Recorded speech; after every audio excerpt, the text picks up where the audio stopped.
Hit me? Yeah. Metaphorically or physically? I don't know either.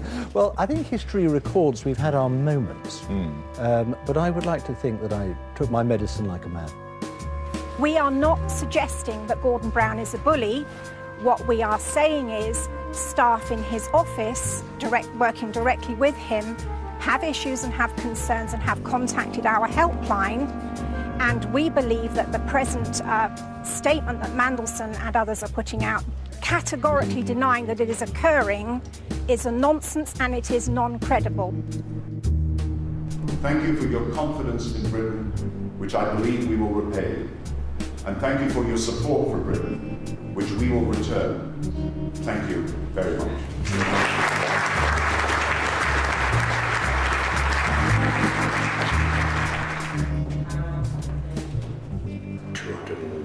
270 overseas visitors here for it, and all the journalists want to talk about are the allegations of bullying. Do you find that the closer you get to the election, you're just putting out fires? I mean, we're also creating fires. You know, you put out some, you create others. That is the whole game plan. Sometimes you get burned, and sometimes you see others getting burned. That's life. It's going to be like that for the next 2 or 3 months. Do you quite like that? Well, it's something to get up in the morning for, isn't it?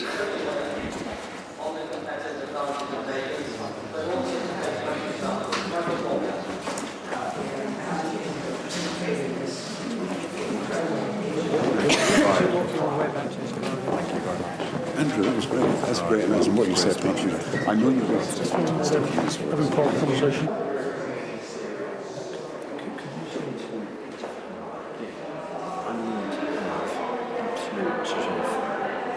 I'm not going to answer questions about bullying in this conference, but I do interview doctors. I have to know from exactly what are the sort of facts, assumptions out there.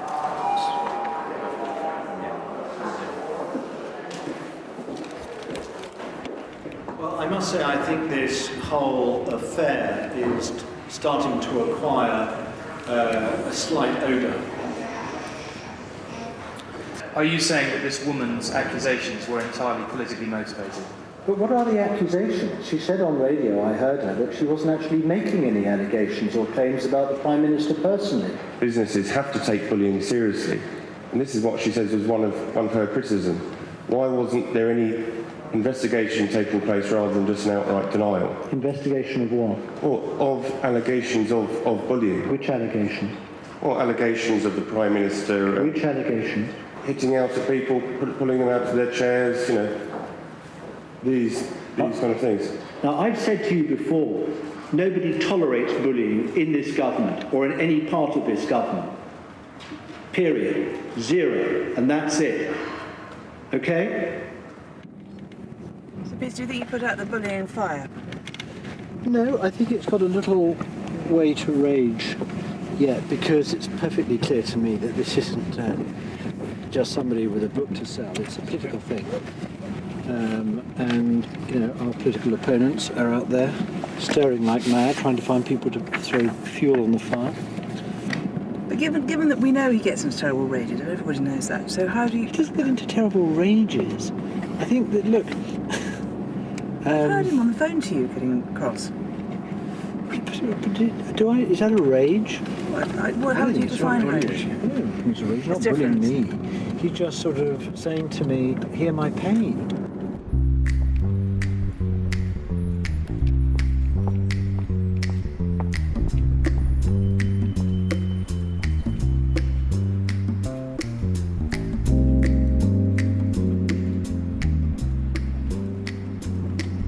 It is amazing, isn't it, that every time there's a kind of crisis, you see Peter, you don't see anybody else, do you? Well, Peter is the best command of language, and he is the best command of... He can see the pitfalls, while sometimes getting carried away. But, you know, a forceful language today might be tomorrow's trap.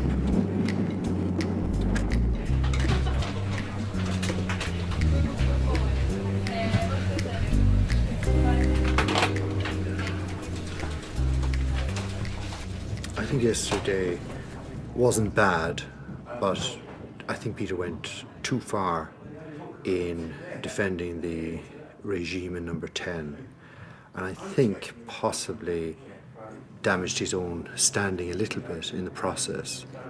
People know it isn't black and white, and I think that diminished his credibility ever so slightly. Andrew Gibson in the Telegraph is a very funny description of the way Peter dealt with this yesterday. He says here, Lord Mandelson was accordingly deployed to administer the lethal put-down to the head of the National Bullying Helpline. The thinner the ice, the more gracefully Lord Mandelson glides across it. He is the man who loves danger, never happier than when sweeping with the elegance of an Olympic figure skater to the rescue of his accident-prone chief. Almost constant crisis has made Lord Mandelson indispensable. He has become Mr. Brown's full-time carer, the one person who knows how to keep the ailing leader alive.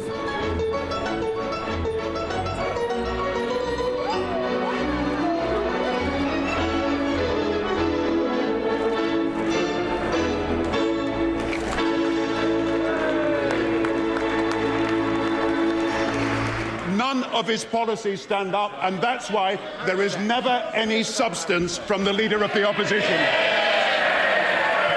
It was this Prime Minister who put character at the heart of the election. It was this Prime Minister who says, judge us on his moral compass. Why is it the moral compass always points at someone else rather than him? This is a verbatim eyewitness account from one of the journalists. Listen to this. Brown's point man turned to the journalist and started laying in... Order. If honourable and right honourable members do not stop shouting, I may have to ring some sort of helpline myself.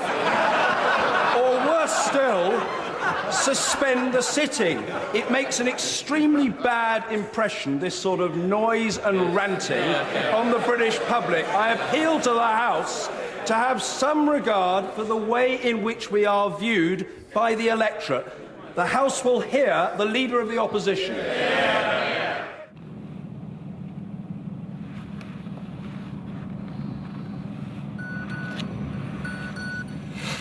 Peter, are you prepared to do the world tonight? Hi Theo. Hi, we're just doing a kind of last minute thing. We're doing Channel 4 News, but we're up against Ken Clark. Is there anything that the Tories are saying this morning that's new that we need to know about?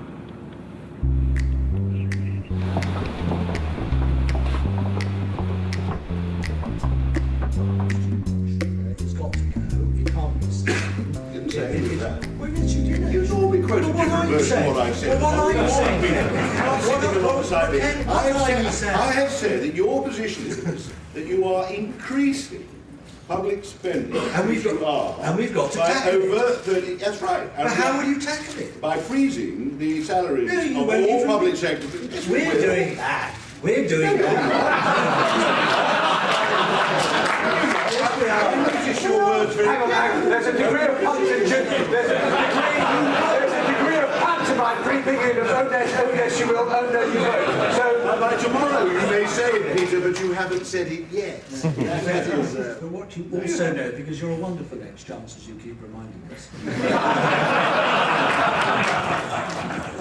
living and trading on your past,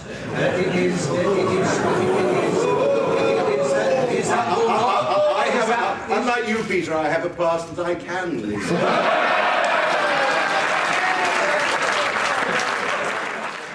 I did not lie, I did not deceive, and I did not set out to mislead. He was forced out of office not once, but twice.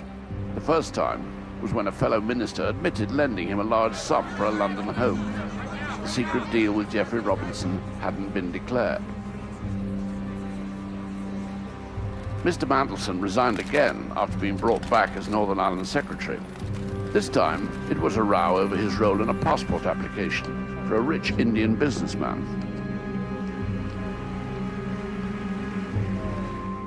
The Prime Minister called Mr. Mandelson 3 times on the eve of his resignation, but clearly wasn't satisfied with the answers he received.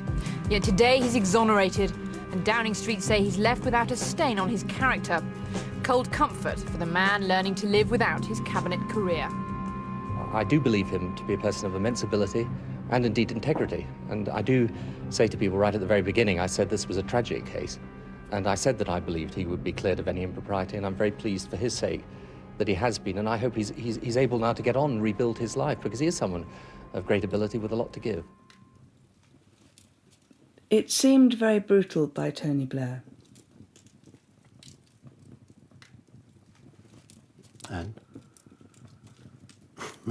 I mean, it seemed lots of things, and as Tony said on a number of occasions after, if he had known then at the time what he learned subsequently, he would have never have taken the decision. The Prime Minister's spoken for the entire government, and I don't need to add to that. I wish that Alistair Campbell had not sort of given him the advice or interpreted the events in a way that led to the conclusion that I should go. I mean, there are some who I've sort of renewed my friendship with. There are others who I will never be a friend of, but who I will just coexist with and work with in government and in politics, because I have to.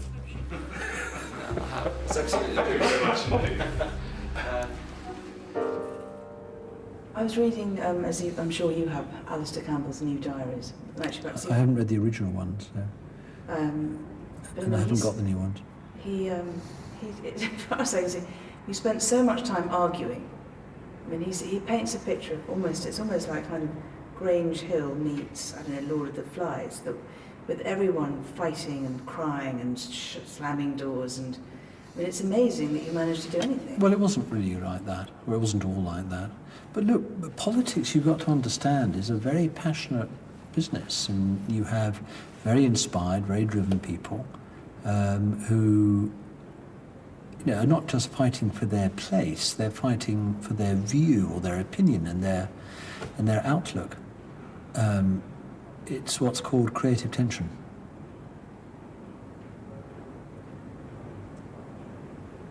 Creative tension.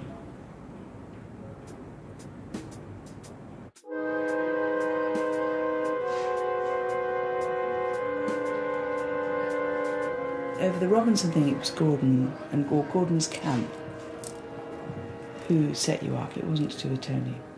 Is that absolute rubbish?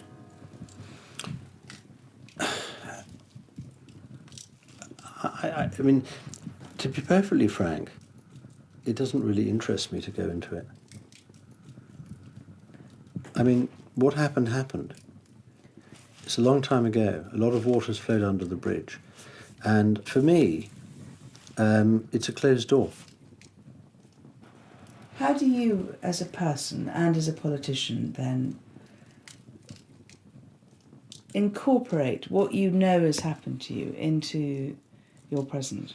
Well, that's a very interesting question, but you just have to live with it. You have to rise above it.